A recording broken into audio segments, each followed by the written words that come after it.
யோகம் அடைதலில் இது ப்ராக்சர் of second பக்கன்ஸ் எல்லாம் எதுவுமே கிடையாது. தண்ணி அடுப்பு எடுத்து மூடுனா தண்ணி என்ன தான் ஆகும், கொதிக்கும், டைம் எடுக்கும். பாத்திரம் சூடாகிறதுக்கு கொஞ்சம் நேரம் ஆகும், தண்ணி சூடாகிறதுக்கு நேரம் ஆகும். 100 டிகிரி ரீச் ஆனோடனே என்ன ஆகும், பொங்கும். இது யோகம் அடைதல். அது என்ன, அது என்னோடய பயிற்சி யோகம் அடைதல், ஞானம் அடைதல் கிடையாது. என் பயிற்சின்னா கீழே எழுதி வச்சுருப்பேன், போய் பார்க்கணும். அப்போ யோகம் அடைதல் எப்படி சாத்தியப்படுது? இந்த ப்ராக்ஷனில் நீ ஒத்து கட்டிப்போம். நான் தர பயிற்சியை செஞ்சுனே இருந்தியானா வெளிச்ச உடம்பு 3வது கண் 40 நாளில் நடக்குதா இல்லையா?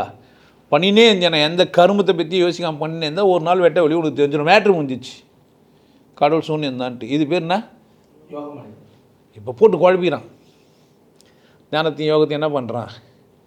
இது கம்பல்சரி. அடுப்பு பற்ற வச்சு தண்ணி ஊற்றி வச்சா யாருக்கு கொதிக்கும்? நான் இவ்வளோ சொல்லி எல்லாருக்கும் ஏன் புரியல ஞானம்? யாருமே சொல்ல வேணாம், அவனுக்கே புரியுது நான் என்னால் ஆனவன்ட்டு. யாருன்னா சொல்லி தரணுமா என்ன? புரியுதா? இப்போது ஞானம் அடைஞ்சிட்டு ஒருத்தர் பேசுகிறாரு, முடியும். ஆனால் யோகம்னா என்னன்னு அவருக்கு, அவர் கடவுள் சூன்யன்னா குழப்பிப்பார். புரியுதா? இப்போ 40 நாள் கிளாஸ்க்கு வந்தால் அவர் ஞானம் அஞ்சிடுறாரு.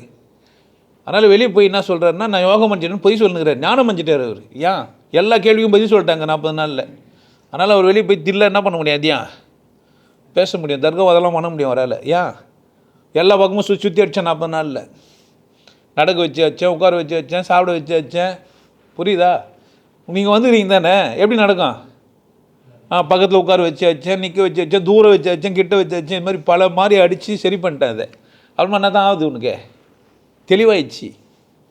இருந்தாலும் எல்லா கட்டியும் நம்ம சமூகத்தில் வாடுறதுக்காக நம்ம சும்மா ஒரு வேலை செஞ்சுக்கிறோம். அந்த வேலையை செஞ்சுன்னு தான் இருக்கணும். அதான் பொழப்பு நமக்கு, அதான் நமக்கு வரும். அதனால் என்ன பண்ணுவான், தப்போ ரைட்டோ என்ன பண்ணுப்போம். மீன் வெட்டுறது வேலையாகிடுச்சு, மீன் வெட்டிங்களா. பூசாரி ஆகிறது நமக்கு வேலையாச்சு, பூசாரி ஆகலாம், பிரச்சனை கிடையாது அதில். புரியுதா? ஏன் வயிற்று கழுவுறதுக்கு ஒரு வேலை, கரெக்ட் தானே? இதெல்லாம் உனக்கு புரிஞ்சிடும். யோகம் அப்போ ப்ராசஸ் நம்ம எதை பண்ணுறோம்?